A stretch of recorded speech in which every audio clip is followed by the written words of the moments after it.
Chapter 3. Brian McCarthy and Associates occupied offices on the ground floor of a modest two-story building in Newport Beach. He lived on the upper floor. Amy braked to a stop in the small parking lot beside the place. Leaving Janet, the two children, and the dog, Nikki, in the SUV, she accompanied Brian to the exterior stairs that led to his apartment. A lamp glowed at the top of the long flight, but here at the bottom the darkness was unrelieved. She said, "You smell like tequila."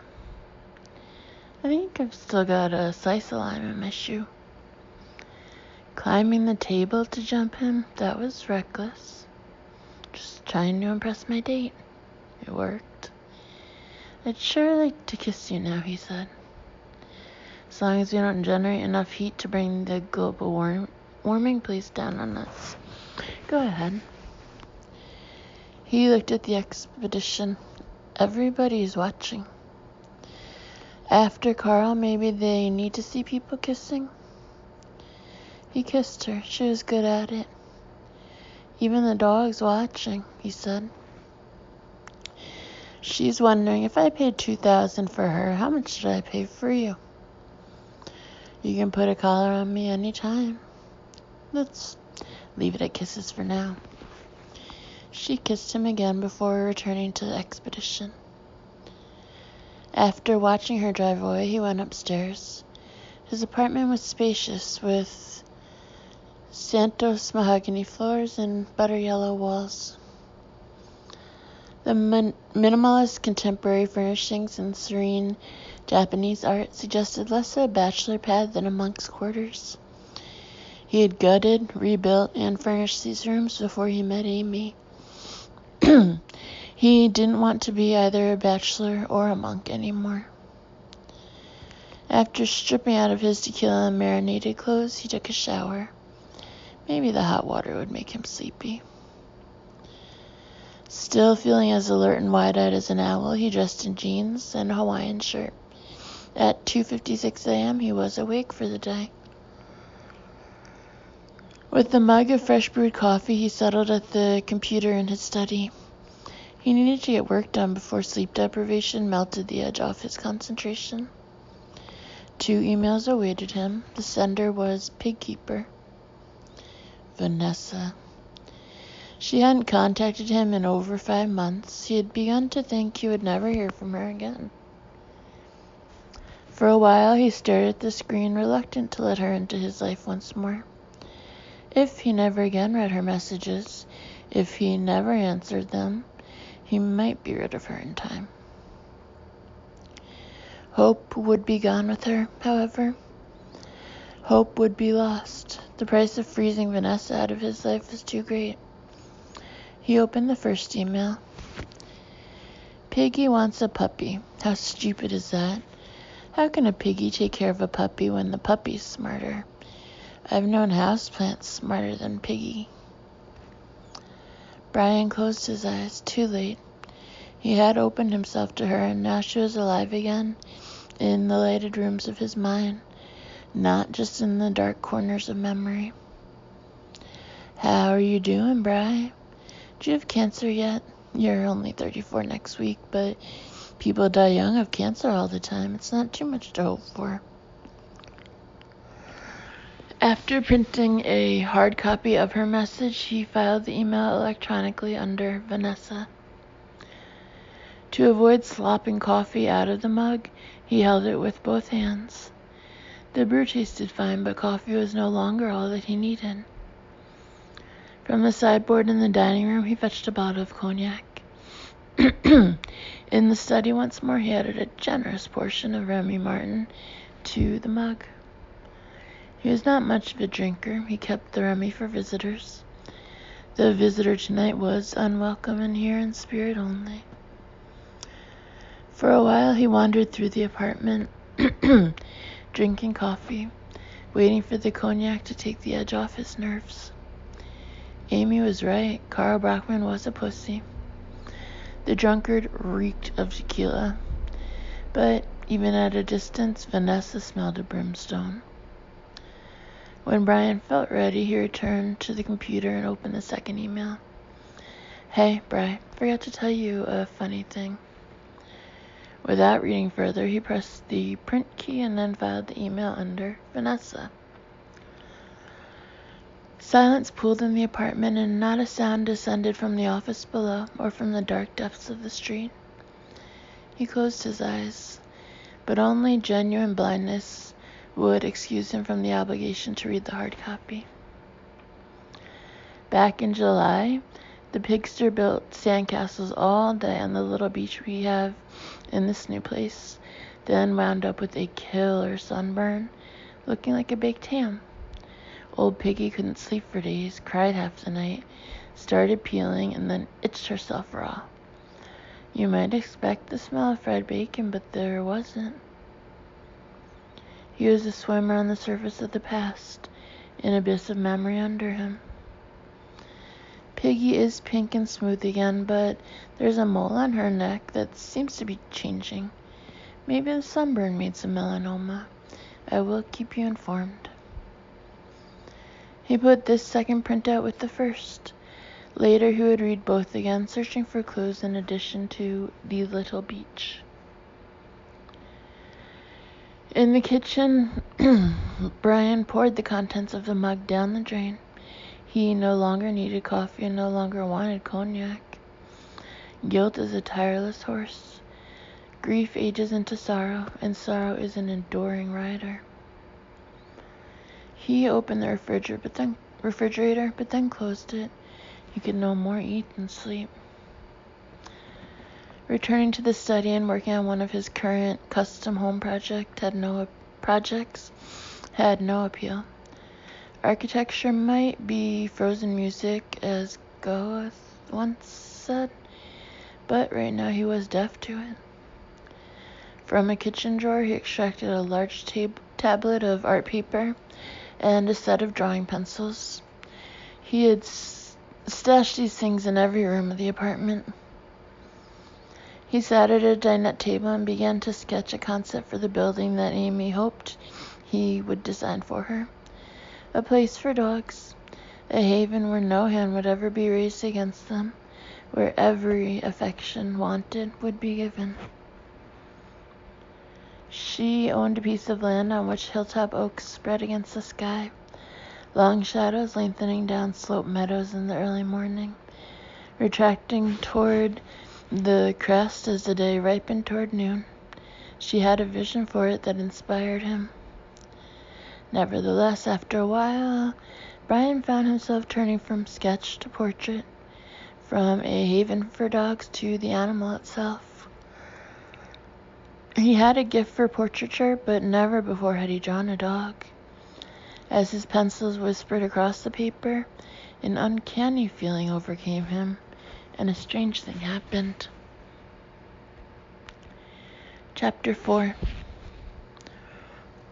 After dropping Brian at his place, Amy Redwing called Lottie Augustine, her neighbor, and explained that she was bringing in 3 rescues who were not dogs and who needed shelter. Lottie served in the volunteer army that did the work of Golden Heart, the organization Amy founded. A few times in the past, she'd risen after midnight to help in an emergency, always with good cheer. Having been a widow for a decade and a half, having retired from a nursing career, Lottie found as much meaning in tending to the dogs as she had found in being a good wife and a caring nurse. The drive from Brian's place to Lottie's house was stressed by silence. Little Teresa asleep in the back seat, her brother slumped and brooding beside her. Janet in the passenger seat, but looking lost and studying the deserted streets, as if these were not just unknown neighborhoods, but were the precincts of a foreign country. In the company of other people, Amy had little tolerance for quiet. Enduring mutual silences, she sometimes felt as though the other person might ask a terrible question, the answer to which, if she spoke it, would shatter her as surely as a hard-thrown stone will destroy a pane of glass. Consequently, she spoke of this and that, including Antoine, the dog driver who served blind Marco out there in the far Philippines. Neither the two troubled children nor their mother would take the bait. When they came to a stop at a red traffic light, Janet offered Amy the $2,000 that she'd given to Carl. "It's yours," Amy said. "I can't accept it. I bought the dog." "Carl's in jail now. He'll be out on bail soon. But he won't want the dog, because I bought her. He'll want me after what I've done. He won't find you, I promise. We can't afford a dog now." "No problem, I bought her. I'd give her to you anyway. The deal is done." "It's a lot of money," Janet said. "Not so much, I never renegotiate." The woman folded her left hand around the cash, her right hand around the left, lowered her hands to her lap as she bowed her head. The traffic signal turned green, and Amy drove across the deserted intersection as Janet said softly, "Thank you." Thinking of the dog in the cargo area, Amy said, "Trust me, sweetie, I got the better half of the deal." She glanced at the rearview mirror and saw the dog peering forward from behind the back seat. Their eyes met in the reflection, and then Amy looked at the road ahead. "How long have you had Nikki?" Amy asked. "A little more than 4 months." "Where'd you get her?" "Carl didn't say. He just brought her home." They were southbound on the coast highway, scrub and shore grass to their right. Beyond the grass lay the beach, the sea. "How old is she?" Carl said maybe 2 years. "So she came with the name?" "No, he didn't know her name." The water was black, the sky black, and the painter moon, though in decline, brushed the crests of the waves.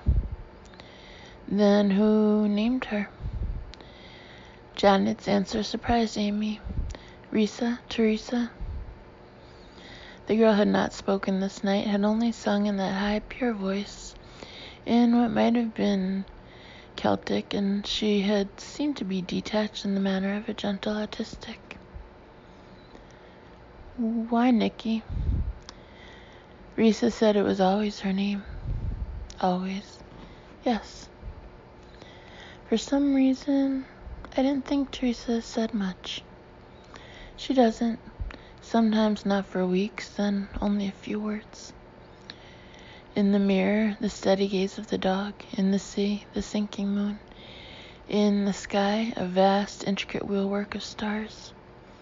And in Amy's heart rose a sense of wonder that she was reluctant to indulge, for it could not be true in any meaningful sense, that her Nikki had returned to her. Chapter 5. Moon Girl will make love only in total darkness. She believes that her life has been forever diminished by passion in the light when she was younger. Consequently, the faintest glow around a lowered window shade will burn away all of her desire. A single thread of sunshine in the folds of drawn draperies will in an instant unravel her lust.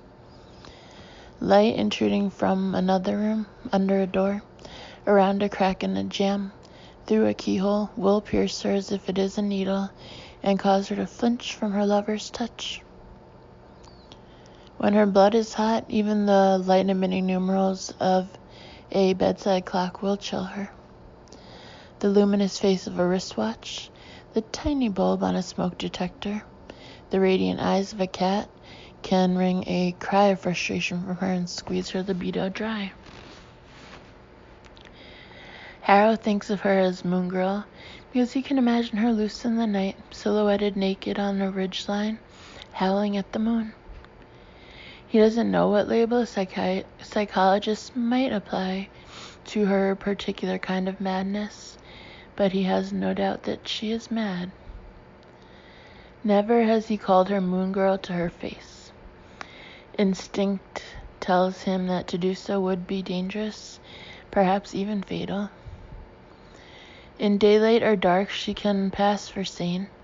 She can even feign wholesomeness quite convincingly.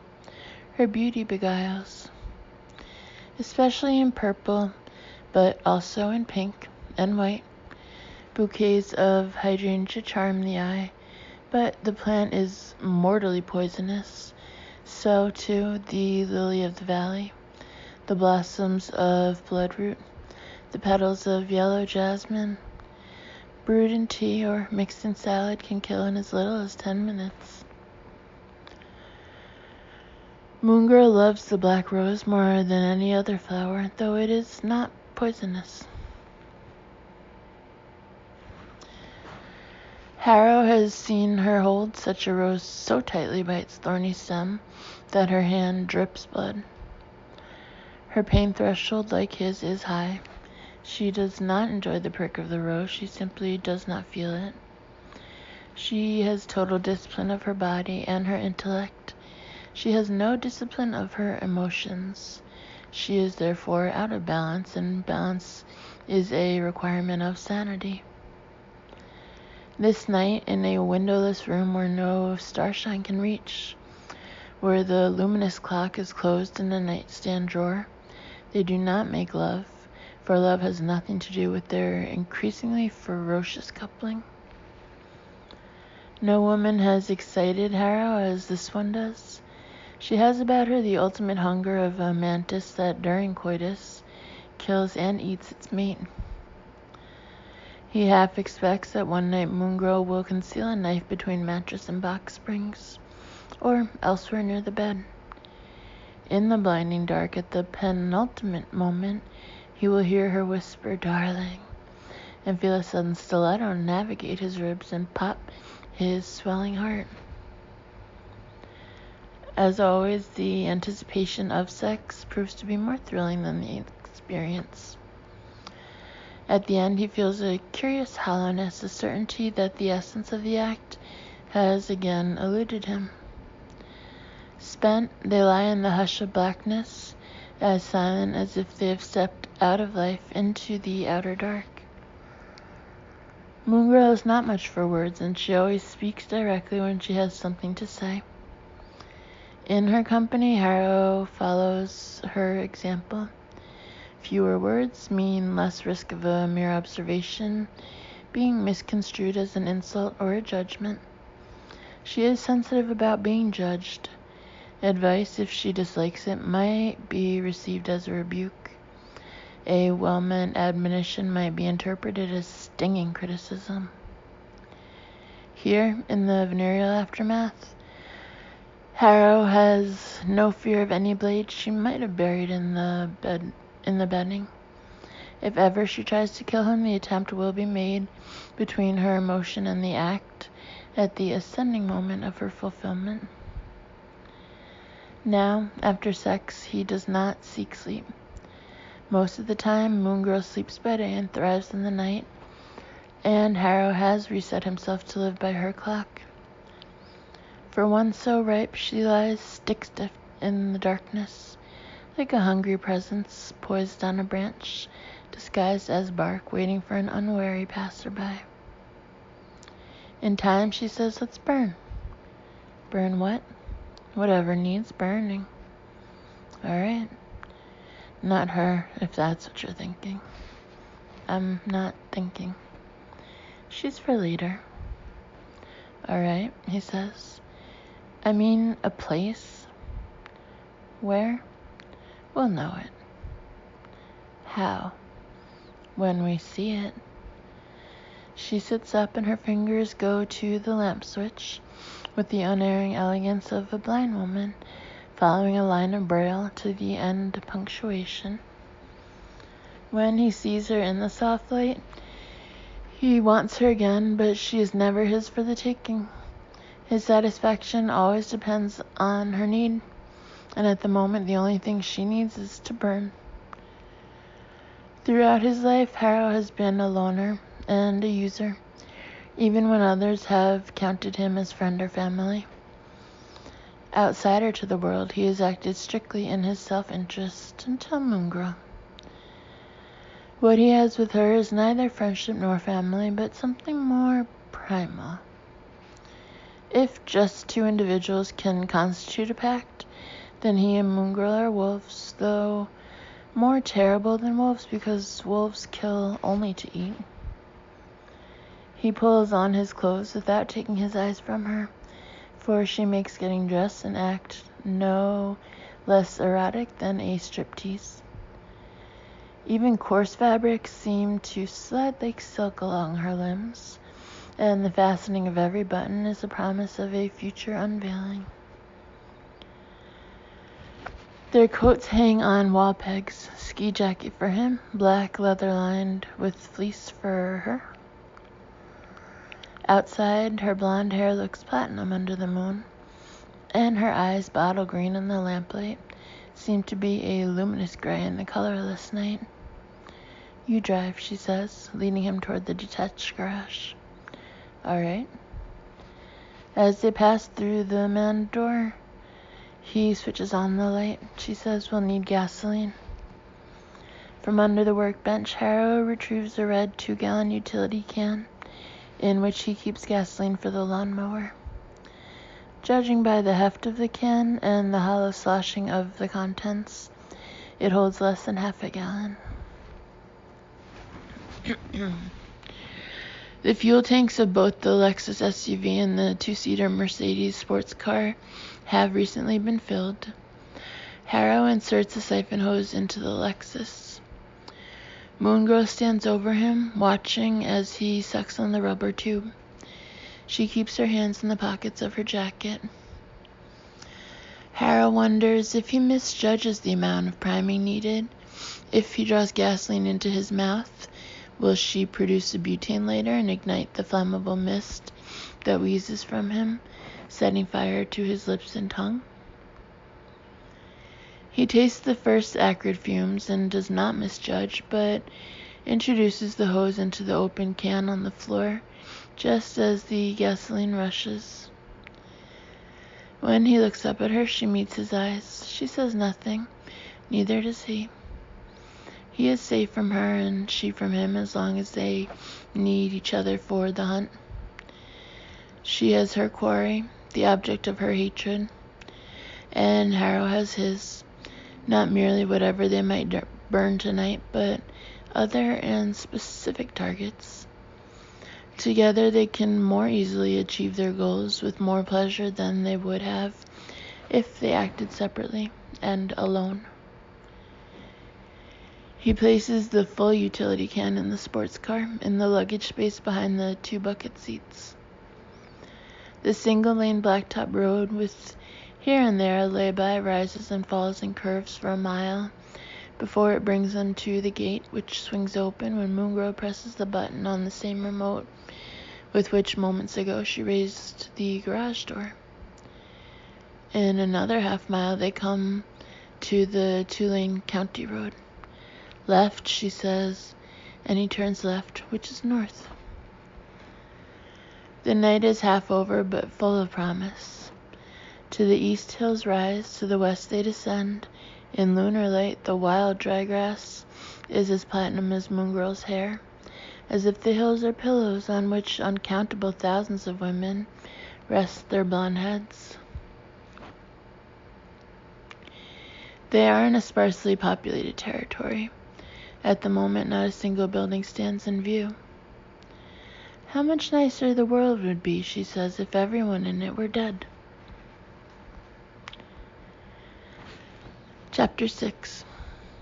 Amy Redwing owned a modest bungalow, but Lottie Augustine's 2-story house next door had spare rooms for Janet and her kids. The windows glowed with warm light when Amy parked in the driveway. The former nurse came out to greet them and to help carry their hastily packed suitcases into the house. Slender, wearing jeans and a man's blue and yellow checkered shirt with the tail untucked. Gray hair in a ponytail, eyes limpid blue, and a sweet face wizened by love of the sun. Lottie seemed to be both a teenager and a retiree. In her youth, she had probably been an old soul, just as in her later years she remained a young spirit. Leaving the dog in the SUV, Amy carried Teresa. The child woke as they ascended the back porch steps. Even awake, her purple eyes seemed full of dreams. Touching the locket Amy wore at her throat, Teresa whispered, "The wind." Carrying 2 suitcases, followed by Janet with 1 bag, and with Jimmy in tow, Lottie led them into the house. Just beyond the threshold of the kitchen door, still in Amy's arms, and fingering the locket, Teresa whispered, "The chimes." Cast back in time, Amy halted. For a moment, the kitchen faded as if it were only a pale vision of a moment in her future. The child's trance-casting eyes seemed to widen as if they were portals through which one might fall into another world. "What did you say?" she asked Teresa, though she had heard the words clearly enough. "The wind, the chimes." The girl did not blink, then blinked, and plugged her mouth with her right thumb. Color returned to the faded kitchen, and Amy put Teresa down in a dinette chair. On the table stood a plate of homemade cookies, oatmeal raisin, chocolate chip, peanut butter. A pan of milk waited on the cooktop, and Lottie Augustine set to making hot chocolate. The clink of mugs against a countertop, the crisp crackle of a foil packet of cocoa powder, the burble of simmering milk stirred by a ladle, the soft knocking of the wood ladle against the pan. The sound seemed to come to Amy from a distance, to arise in a room far removed from this one, and when she heard her name, she realized that Lottie had spoken it more than once. "Oh, sorry, what did you say?" "Why don't you and Janet take their bags upstairs while I tend to the children? You know the way." "All right, sure." Upstairs, 2 secondary bedrooms were connected by a bath. One had twin beds suitable for the kids. "If you leave both doors open to the shared bath," Amy said, "you'll be able to hear them if they call out." In the room that had 1 bed, Janet sat on the arm of a plump upholstered chair. She looked exhausted and bewildered, as if she had walked 100 miles while under a spell, and did not know where she was or why she had come here. "What now?" "The police will take at least a day to decide on charges. Then Carl will need to make bail. He'll come looking for you to find me. By then you won't be next door anymore." "Where?" "Over 160 people volunteer for Golden Heart. Some of them foster incoming dogs until we can find each one's forever home." "Forever home?" "Before we make a permanent placement of a rescue dog, we have a vet make sure it's healthy, up to date on all its shots." One day when he was gone, I took Nikki for her shots. He was furious about the cost.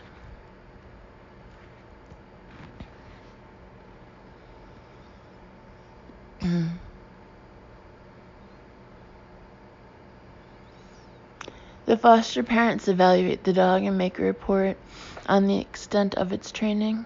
Is it housebroken, leash friendly? Nikki's housebroken. She's the sweetest girl.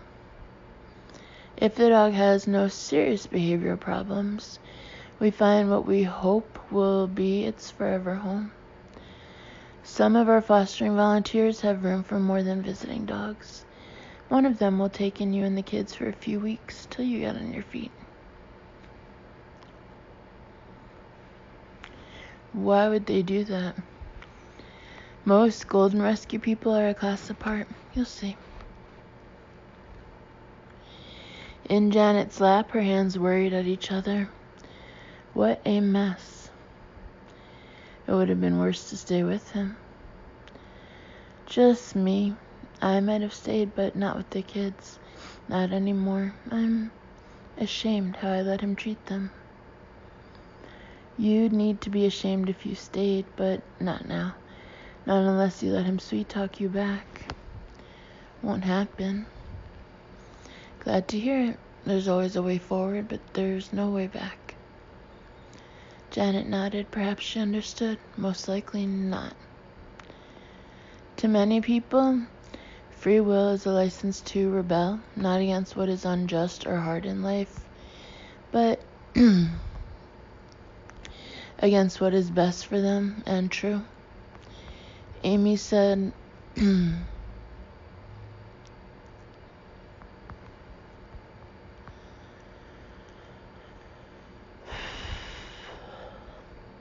it might be too late to help the swelling, but you ought to try putting some ice on that split lip. Rising from the arm of the chair, moving toward the bedroom door, Janet said, "All right, but I heal fast. I've had to." Putting one hand on the woman's shoulder, staying her for a moment, Amy said, "Your daughter, is she autistic?" One doctor said so. Others don't agree. What do the others say? Different things. Various developmental disabilities with long names and no hope. Has she had any kind of treatment? None that's brought her out of herself, but Risa, she's some kind of prodigy, too. She hears a song once, she can sing it, or play it note perfect on the child's flute I bought her. Earlier, was she singing Celtic? Back at the house, yes. She knows the language. No, but Maeve Gallagher, our neighbor, loves Celtic music, plays it all the time.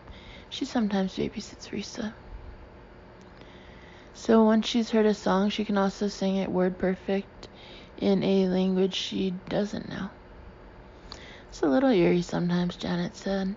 That high, sweet voice in a foreign tongue.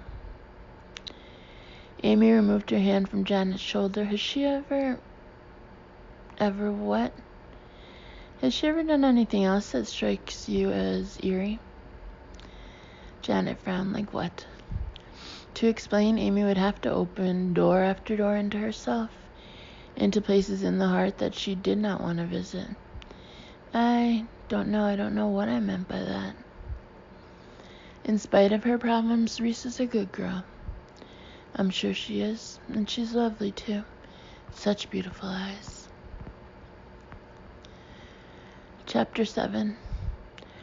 Harrow drives, and the silver Mercedes conforms two curves with the sinuous grace of free-flowing Mercury, and Moon Girl simmers in the passenger seat.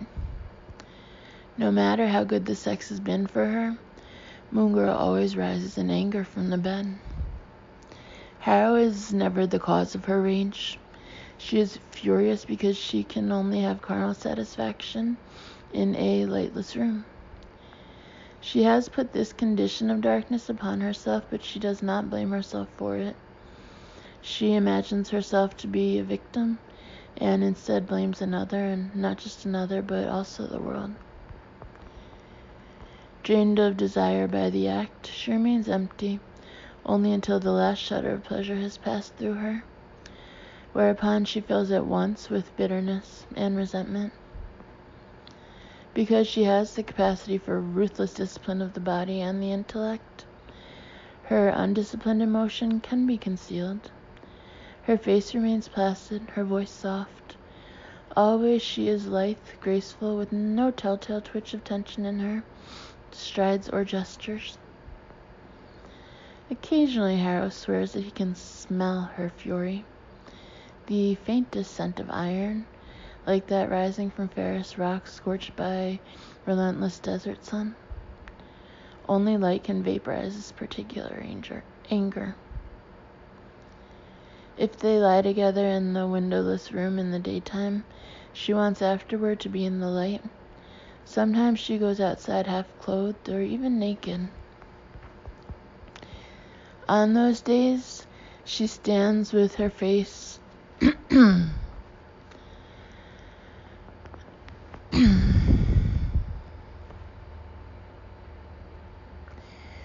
turned to the sky, her mouth open as if inviting the light to fill her. Although a natural blonde, she takes the sun well. Her skin is bronze, even into the creases of her knuckles, and the fine hairs on her arms are bleached white. By contrast to her skin, the whites of her eyes are as brilliant as pure Arctic snow, and the bottle green irises dazzle. Most often, she and Harrow make loveless love at night.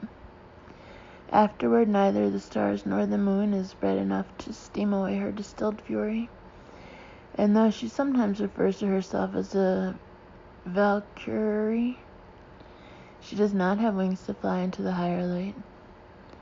Usually a bonfire on the beach will reduce her anger to embers, but not always. Occasionally she needs to burn more than pine logs and dried seaweed and driftwood. As though Moongirl can will the world to meet her needs, someone ideal for burning may come to her at the opportune moment. This has happened more than once. On a night when a bonfire is not enough and when fate does not send her an offering, she must go out into the world and find the fire she needs. Harrow has driven her as far as 120 miles before she has located what requires burning. Sometimes she does not find it before dawn, and then the sun is sufficient to boil off her rage. This night he drives 36 miles on winding roads through rural territory before she says, "There, let's do it." An old one-story clapboard house, the only residence in sight, sits behind a well-tended lawn. No lamps brighten any windows. The headlights reveal 2 bird baths in the yard, 3 garden gnomes, and a miniature windmill. On the front porch are a pair of bentwood rocking chairs.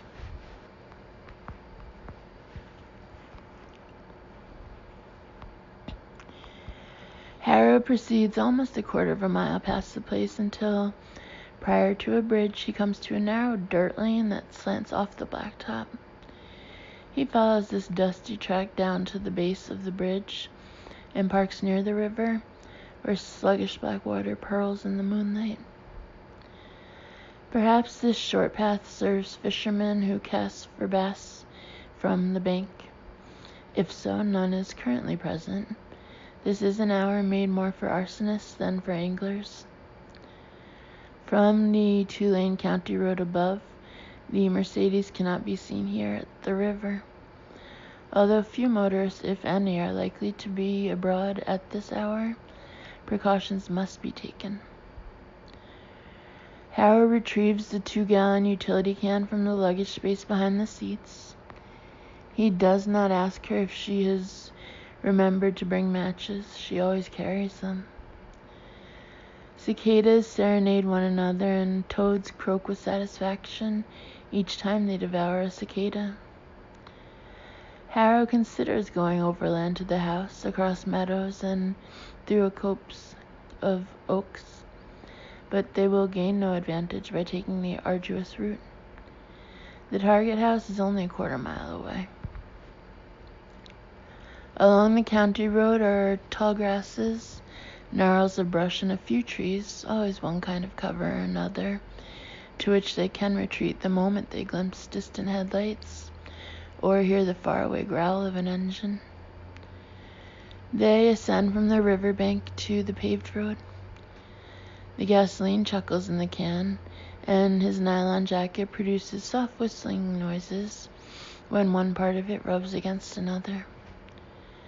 Moongirl makes no sound whatsoever. She walks without a single footfall that he can hear. Then she says, "Do you wonder why?" "Why what?" "The burning." "No. You never wonder," she presses.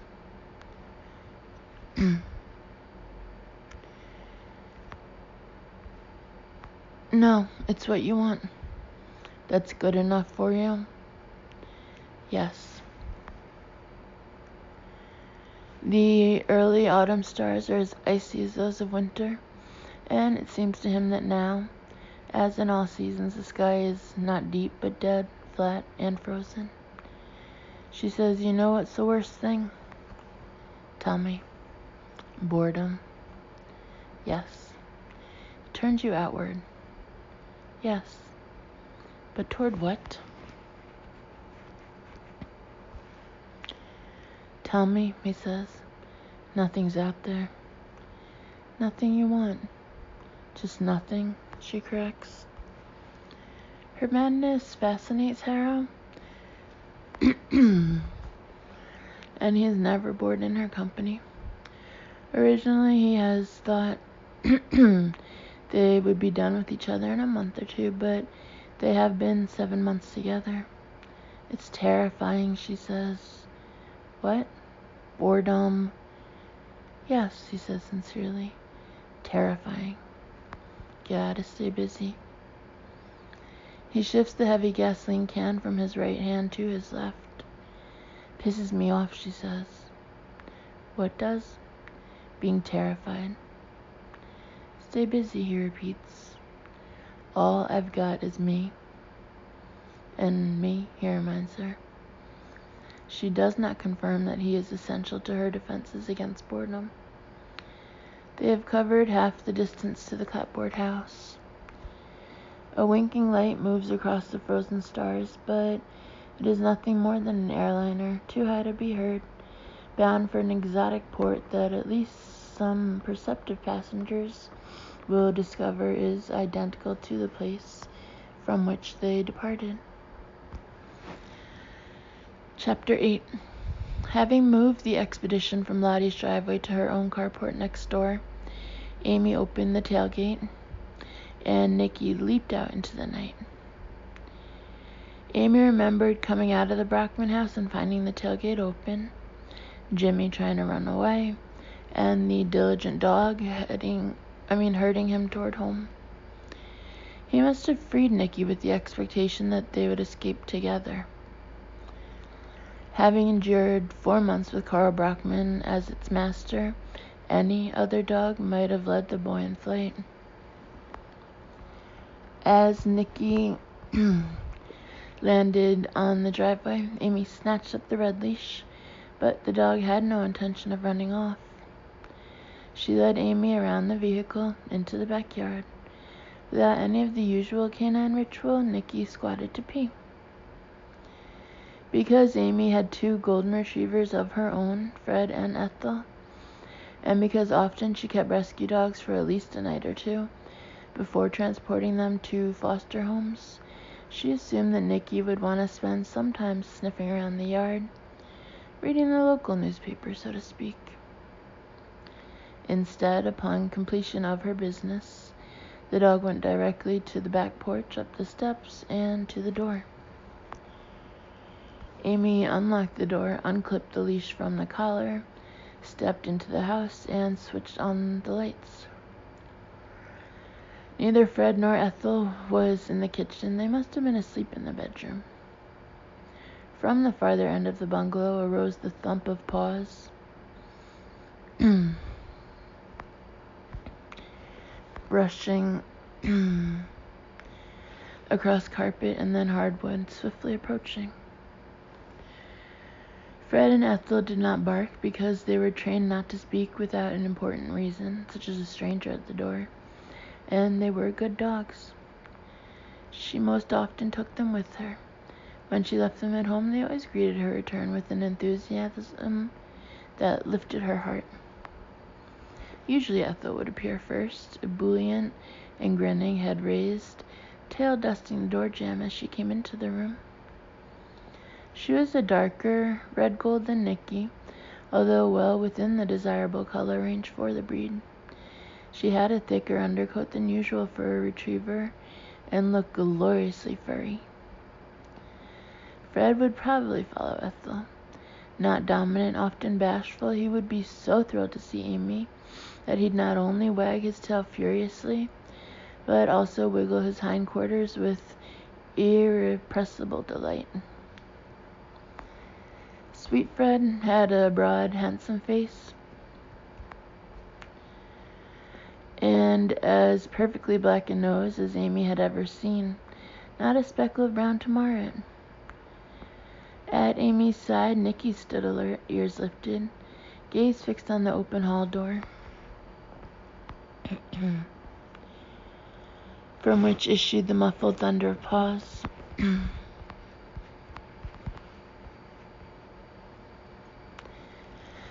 A sudden drop in the velocity of approach suggested that Fred and Ethel detected the presence of a newcomer. She checked her speed first, and Fred blundered into her as they came through the doorway.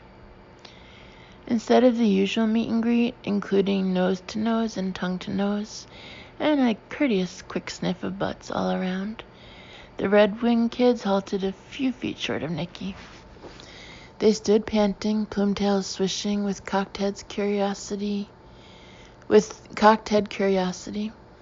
eyes bright with what seemed like surprise. Keeping her own tail in motion, Nicky raised her head, assuming a friendly but regal posture. "Ethel, sweetie, baby cakes, Fred," Amy said in her sweet-talk voice. "Come meet your new sister." Until she said new sister, she hadn't known that she decided beyond doubt to keep Nicky rather than placing her with an approved family on the Golden Heart adoption list. Previously, both kids had reliably been suckers for their master's squeaky sweet-talk voice, but this time they ignored Amy.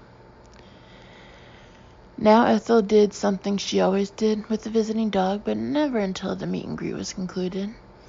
She went to the open box of squeeze toys and pulled toys and tennis balls inside, and inside the always open pantry door, judiciously selected a prize, returned with it, and dropped it in front of the newcomer.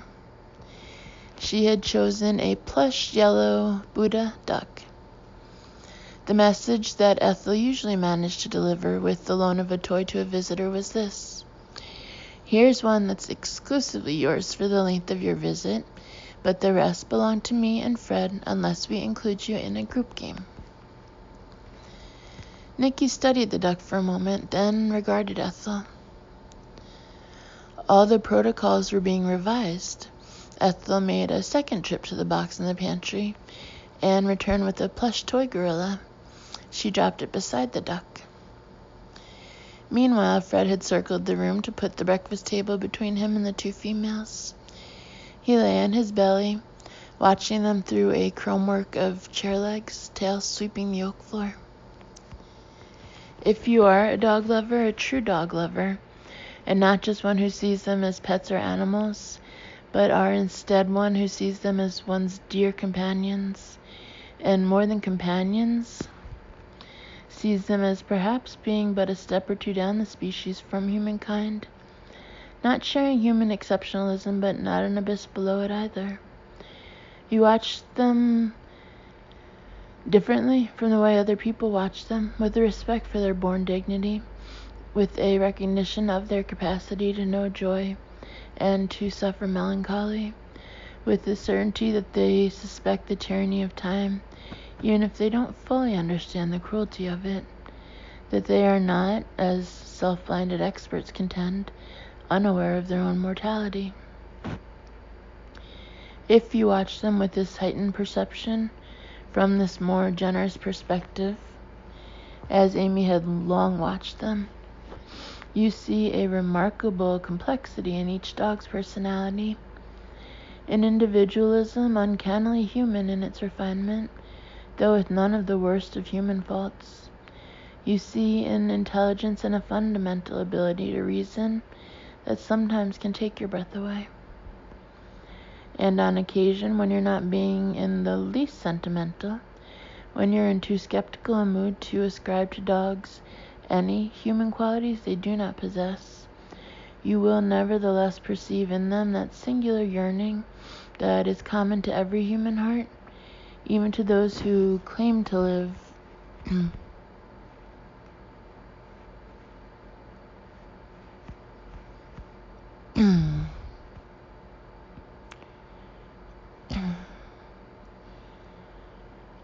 a faithless existence. For dogs see mystery in the world, in us and in themselves, and in all things, and are at key moments particularly alert to it and more than usually curious. Amy recognized that this was such a moment. She stood quite still, said nothing, waited and watched, certain that forthcoming would be an insight that would carry with her as long as she might live. Having dropped the plush toy gorilla beside the Buddha duck, Ethel made a third trip to the toy box in the pantry. Nicky peered at Fred, where he watched from behind a bulwark of chair legs. Fred cocked his head to the left, cocked it to the right. Then he rolled onto his back, 4 legs in the air, baring his belly, as in an expression of complete trust. In the pantry, Ethel bit at toys, tossed them aside, thrust her head deeper into the collection, and at last returned to Nicky with a large, plush, 8-tentacled red and yellow octopus. This was a squeaky toy, a tug toy, and a shake toy all in one, and it was Ethel's favorite possession, off limits even to Fred. Ethel dropped the octopus beside the gorilla, and after a moment of consideration, Nicky picked it up in her mouth. She squeaked it, shook it, squeaked it again, and dropped it. Rolling off his back, scrambling to his feet, Fred sneezed. He padded out from behind the table. The 3 dogs stared expectantly at one another. Uniformly, their tail action diminished. Their ears lifted as much as the velvety flaps of a golden are able to lift. Amy became aware of a new tension in their muscular bodies. Nostrils flaring, nose to the floor, head darting left and right, Nicky hurried out of the room into the hall. Ethel and Fred scampered after her. Alone in the kitchen, acutely aware that something unusual was happening, but clueless as to what it meant, Amy said, "Kids?" In the hallway, the overhead light came on. When she crossed the doorway, Amy found the hall deserted. Toward the front of the house, somebody switched on a light in the living room. An intruder. Yet none of the dogs barked.